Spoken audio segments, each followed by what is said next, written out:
Ouvintes, esperamos a todo momento uma importante comunicação de alguns dos oficiais responsáveis pelo movimento das Forças Armadas.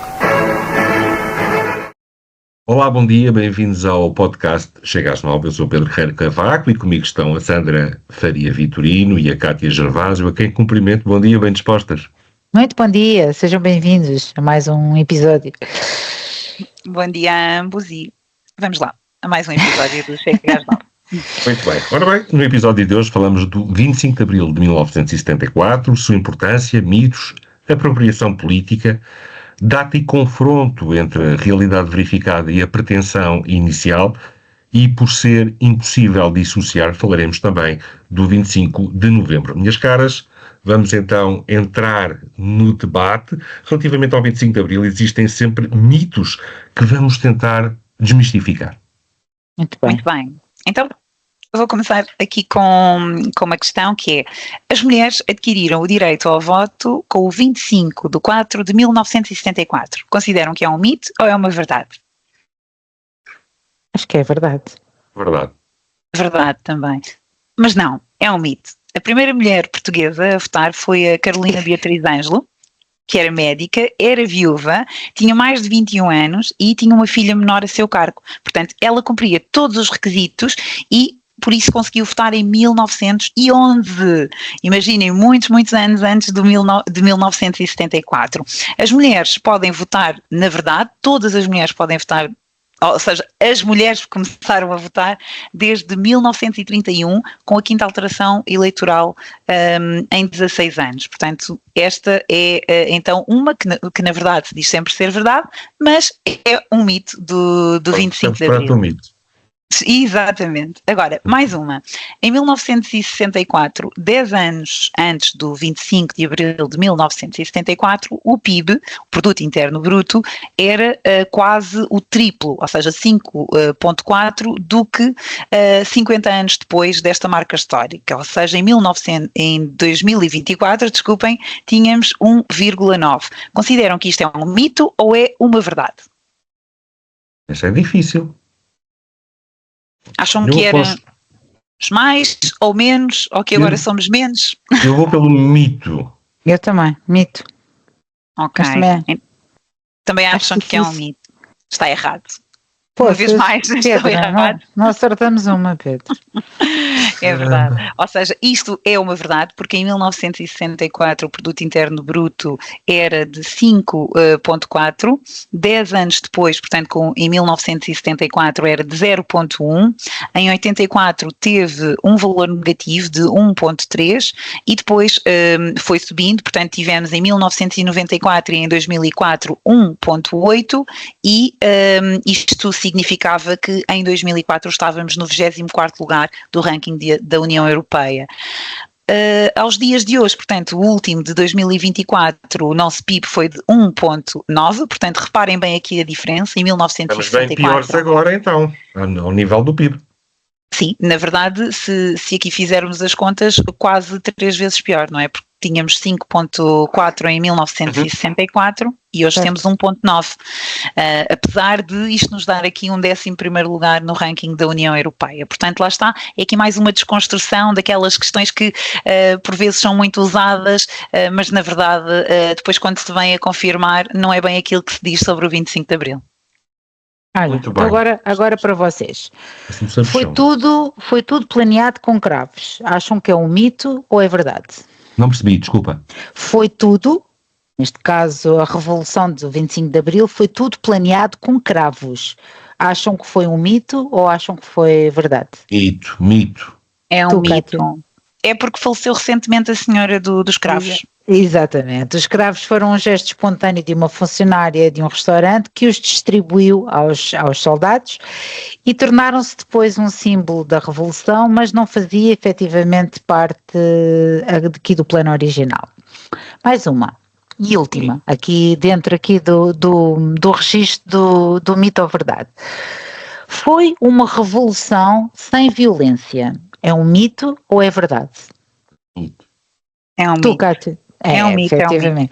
Toda a gente diz, normalmente não ouvimos dizer, os nossos pais, os nossos avós, que foi uma revolução sem violência, mas de facto houve mortes, houve 5 civis que foram mortos à porta da sede da PIDE em Lisboa, quando agentes dispararam sobre a multidão. E acho que podemos dar aqui concluído aqui o nosso... Bastante interessante. Sim, Bastante interessante. Isto fez-me recuar aos tempos da minha meninice, daquele jogo que era o Sabichão. Não sei se vocês têm memória. Não. Não têm memória do Sabichão. Não. Mas pronto, é um paralelismo. Muito bem. Então, no verão quente de 1975, houve muita perturbação em Portugal e em novembro deu-se o fim do PREC. Foi o 25 de novembro a concretização dos valores de abril. Sandra? Sim, eu acho que foi a concretização dos valores de abril, ainda para mais se olharmos para o 25 de abril sob uma perspectiva mais crítica e realista de quem defende a verdadeira democracia. 25 de abril abriu a porta à liberdade, mas o 25 de novembro impediu que essa liberdade fosse roubada por uma nova ditadura, desta vez vermelha, onde as forças revolucionárias queriam desviar Portugal para um modelo do tipo soviético, ou venezuelano, ou cubano, como lhe queiram chamar. Não sei se tens a mesma opinião, Kátia. Sim, sem dúvida que sim. Os valores de abril, portanto, de 1974, de 25 de abril de 1974 até depois novembro de 1975, os valores foram sofrendo aqui um duro golpe pela sua força, pela determinação e também pela valentia, que depois acaba por ser demonstrada aqui por parte do Regimento de Comandos da Amadora. O que acontece é que se não tivéssemos tido o 25 de novembro de 1975, teríamos entrado realmente numa outra ditadura e, como dizia realmente muito bem, não percebo é o porquê de continuarmos a valorizar, e bem, o 25 de Abril em detrimento do 25 de Novembro, que foi uma data também muito importante e que felizmente no ano de 2024 já foi comemorada na Assembleia da República, porque lá está, é sempre muito verdade e é sempre tudo certo se concordarmos todos com aquilo que eles dizem, e quando falo disto a esquerda, porque a esquerda apropriou-se naturalmente desta data, mas se pensarmos diferente, e quando falamos do 25 de novembro tentam sempre desvalorizar, e é esta retórica que nós não podemos deixar morrer e temos que valorizar sim aqueles que nos defenderam e que permitiram que Portugal fosse o país que é hoje, até na verdade que fosse um país melhor, mas com o tempo veio a decair, como todos sabemos. Um país democrático. Só que não houve uma guerra civil em Portugal, porque certo. O Norte e o Sul estavam efetivamente em contraciclo. E havia na altura 4 grupos ou polos, fazer aqui uma resenha histórica. Havia o grupo do Vasconcelos, que dominou o governo até agosto de 1975, e era uma facção, os gonçalvistas, dirigida pelo PCP. Depois um outro polo político-militar tinha como referência o Hotel Saraiva de Carvalho, que domina o Copcon. Depois um terceiro polo era o grupo dos 9, que são os 9 conselheiros da Revolução, e depois um quarto grupo eram os militares spinolistas, não é? Isto para dizer que era uma bomba relógio, o país estava efetivamente numa bomba relógio. O 25 de novembro acabou por ser não houve confrontos, houve uma movimentação, mas por sorte, até porque a RTP foi ocupada naquela mesma tarde, por sorte não tivemos uma guerra civil, foi ocupada pelo Copcon. Aliás, o Mário Soares até disse que havia a tal divisão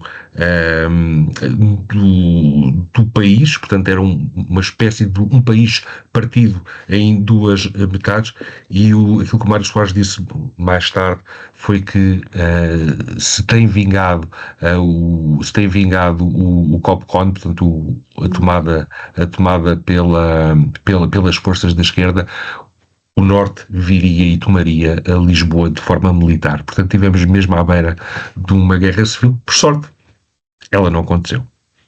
Por sorte, ou por termos um povo destemido, não é? Que também acaba por tomar este tipo de iniciativas e que realmente consegue dar a volta sempre por cima. Acho que é isso que nos caracteriza enquanto portugueses. Vamos agora aqui também falar, porque isto também pode ser mito, quando aqui o 25 de Abril é de todos, ou tornou-se um símbolo apropriado por determinadas forças políticas? Eu acho que o 25 de Abril é de todos, são da esquerda, da direita, dos conservadores, dos liberais, de quem quer trabalhar e viver sem ter o Estado a controlar tudo. O 25 de Abril de 74 libertou Portugal de uma ditadura, como todos sabem, trouxe liberdade de expressão, partidos políticos e também trouxe eleições livres. Esses valores são universais, mas com o tempo os partidos de esquerda começaram a agir como se fossem os donos da revolução.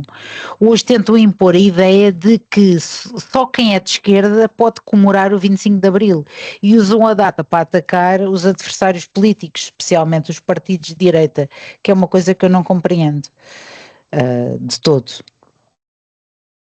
Olha, eu também acho que sim, o 25 de Abril é de todos, aconteceu no nosso país e, portanto, o 25 de Abril faz parte da história de todos os portugueses, até mesmo daqueles portugueses que não eram nascidos nessa data, como é o meu caso. Mas isso não dá o direito de, como já aconteceu, haverem pessoas que dizem que eu não posso falar do 25 de Abril porque não o vivi. Isso não me faz sentido porque, felizmente, somos um país de escritores e de poetas e, portanto, ficou muita coisa escrita e, portanto, não há porquê de não falar. Os meus avós viveram o 25 de Abril, ainda hoje me dou com pessoas que viveram o 25 de Abril e, precisamente por isso, consigo ter uma versão diferente da história que muitas vezes é contada pelos partidos que se querem apropriar do 25 de Abril e com o qual eu não concordo. Nomeadamente, e um tema que me choca bastante, é a forma como é vendido o 25 de Abril às crianças na escola, porque aí as crianças não têm sequer a hipótese de saber o que é o 25 de Novembro. As crianças sabem que o 25 de Abril nos libertou de um governador muito mau e que não deixava as pessoas falarem, nem darem-se umas com as outras e que as pessoas eram pobres e silenciadas. E, portanto, não me faz sentido nenhum, mas concordo que o 25 de Abril acaba por ser claramente o movimento de esquerda e que agora vamos ver, não é? Portanto, no dia 25, aquelas marchas todas fantásticas e a menosprezação do 25 de Novembro não me faz sentido nenhum. Deixem-me, até porque temos tempo, deixem-me só fazer aqui contextualizar aqui esta questão e depois pediria se perante aquilo que eu vou ler aqui, vou ler agora, se mantém ou se querem fazer algum reparo ou comentário. Então, sobre esta questão das diferentes interpretações e apropriações por parte de diversos partidos políticos em Portugal, temos os partidos de esquerda, geralmente enfatizam o papel do 25 de Abril como uma revolução popular que pôs fim a uma ditadura fascista, defendendo a continuação da concretização dos ideais de Abril, como justiça social, igualdade e defesa dos direitos dos trabalhadores. O PCP, por exemplo, reivindica o papel central na preparação e concretização da revolução. Depois temos os partidos de centro-esquerda e centro-direita que tendem a celebrar o 25 de Abril como um momento da instauração da democracia e das liberdades fundamentais. Depois os partidos à direita, em que algumas fações podem ter visões mais críticas sobre o período pós-25 de Abril, PREC e a influência de ideologias de esquerda nesse período. Por fim, partidos de direita radical por vezes procuram relativizar ou mesmo criticar as conquistas de Abril, focando-se em aspectos como a descolonização ou o período de instabilidade política que se lhe seguiu. Alguns podem até questionar a legitimidade de certas narrativas históricas dominantes sobre a Revolução. Altera alguma coisa daquilo que é a vossa interpretação? Independentemente da leitura, eu mantenho a minha versão e a minha opinião. Até porque, lá está, eu sou uma pessoa que não sigo propriamente tendências, penso pela minha cabeça e isso é uma coisa que a esquerda não gosta. É por isso que não sou de esquerda. E por muito mais coisas, mas isso é uma das principais razões. Mas enquadras-te em algum... enquadras-te aqui mais... Enquadro-me, sim. Enquadro-me naturalmente muito mais à direita. Bem, muito bem. Então, o 25 de Abril trouxe liberdade, mas será que também abriu caminho para a instabilidade política e económica que se seguiu? Trouxe, efetivamente, o 25 de Abril trouxe liberdade, claro, mas a forma como o pós-25 de Abril foi gerido pela extrema-esquerda, sem rumo, sem equilíbrio, com ideologia acima de tudo, colocou o país à beira do abismo. Havia ocupações ilegais, tentativas de censura reversa, perseguições políticas e até tentativa de controlar os mídias. O sonho da democracia quase foi substituído por uma nova ditadura. Estávamos a sair de uma ditadura e estávamos basicamente a entrar noutra, neste caso a da extrema-esquerda. E foi efetivamente o 25 de Abril de 1975 que salvou o país de entrar num regime soviético, entre aspas, e foi o 25 de Abril que travou esse caminho. Novembro. Desculpa, 25 de novembro, peço desculpa, 25 de novembro. Sim, na verdade, o que falei ainda há pouco nos mitos e verdades é um enorme exemplo disso. Portanto, acho que o socialismo e os 50 anos de governação que temos tido em Portugal trouxe coisas menos boas. Somos agora um país muito mais pobre, somos um país cheio de dependentes do Estado. Como sabemos, temos uma imigração completamente descontrolada, temos vários dependentes do Estado, muita gente a ser subsidiodependente. Portanto, hoje em dia as pessoas, muitas pessoas, nomeadamente algumas classes económicas ou não económicas, acabam por fazer vidas porque sabem que trabalhar vão ganhar exatamente o mesmo que ganhariam a nível de um subsídio e, portanto, acabam por perceber que como se costuma dizer, que o crime compensa. O que nós estamos neste momento a viver é um país onde quem trabalha tem uma carga fiscal muito grande, os filhos quase que não têm direitos, têm apenas deveres, portanto não há abonos para quem trabalhe, os colégios bem sabemos como é, porque temos pessoas que passam o dia inteiro no café, mas no entanto acabam por ter prioridade no acesso aos colégios e depois é todo este tipo de desvantagens. Portanto, quem trabalha tem que pagar os livros dos filhos porque os coloca em colégios privados ou em instituições privadas e quem não trabalha tem direito a tudo, não é?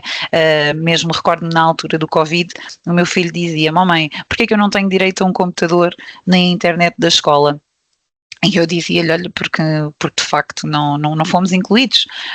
Mãe, mas porquê que eu não tenho direito? Filho, porque tu já tens, não é? E isto não é querer ser egoísta nem ensinar o meu filho a ser egoísta, mas o meu filho na escola sempre viu muitas questões, como por exemplo, nós sempre tivemos que pagar tudo e havia meninos que lhes era dado tudo.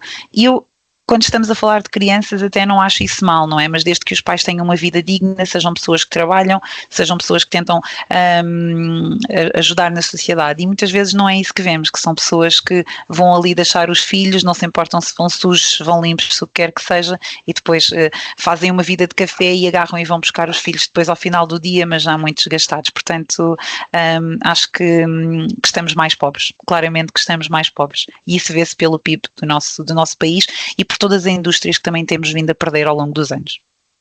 E dizer que, há bocado, focaste aí uma questão que me parece altamente meritória, que é a questão da educação. O que os professores ou as escolas querendo ensinam aos miúdos sobre o 25 de Abril.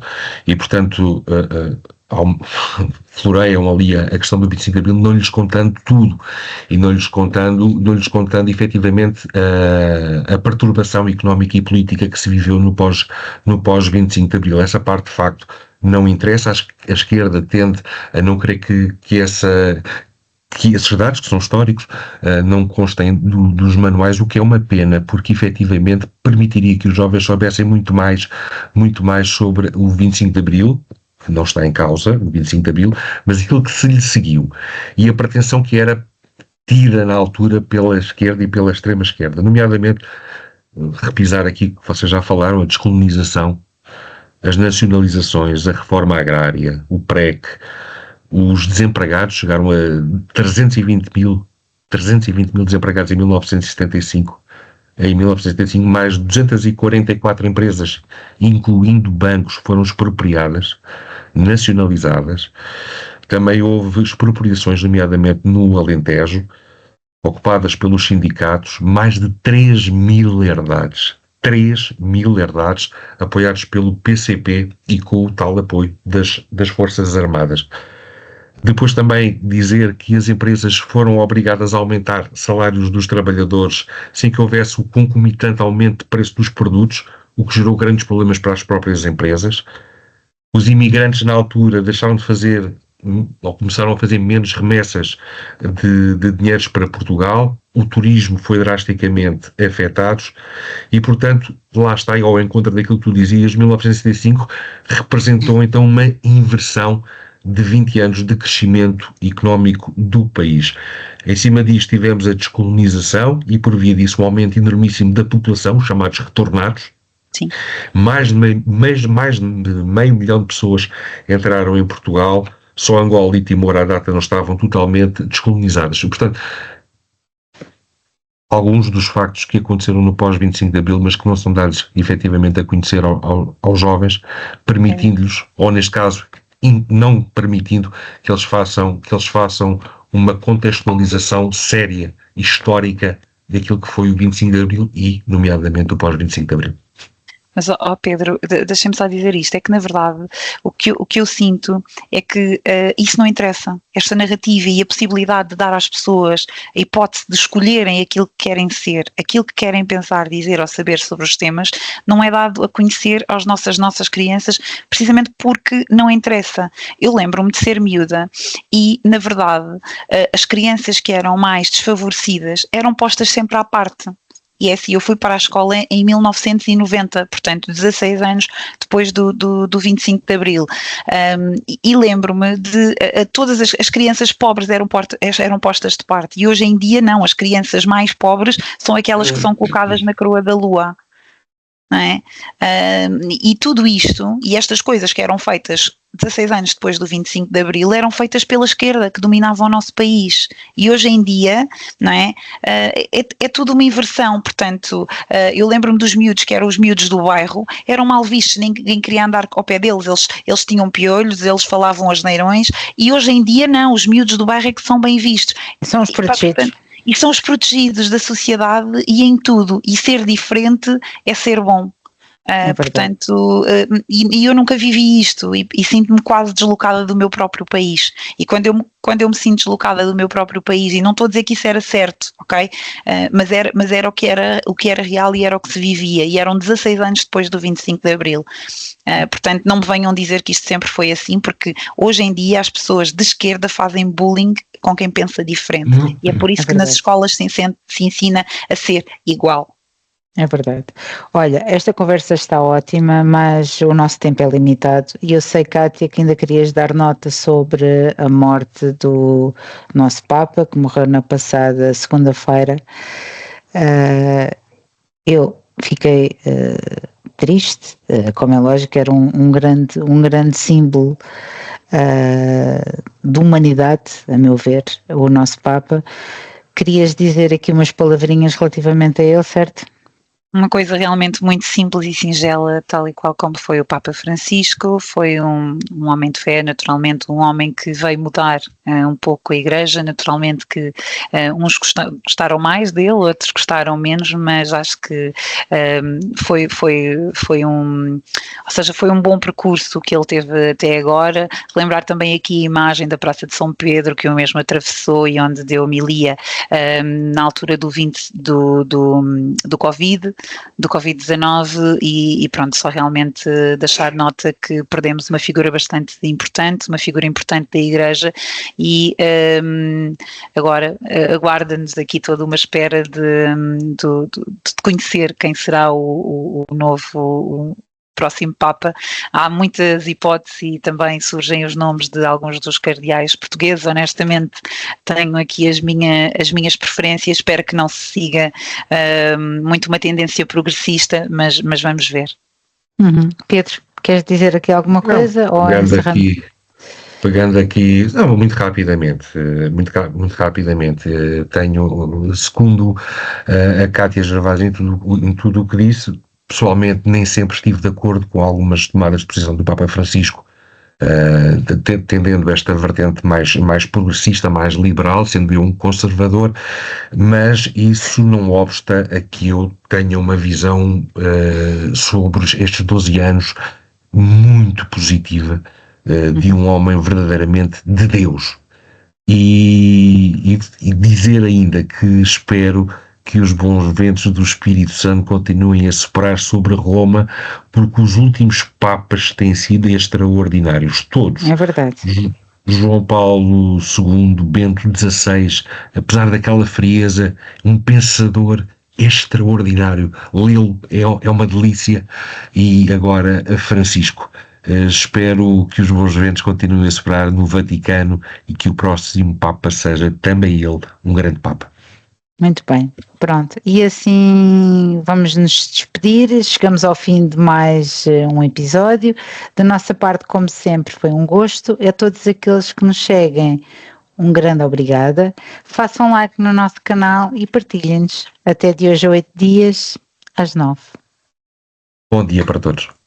Bom dia. O movimento das Forças Armadas chama a atenção do público para a necessidade indispensável de manter a maior tranquilidade e evitar sair de casa.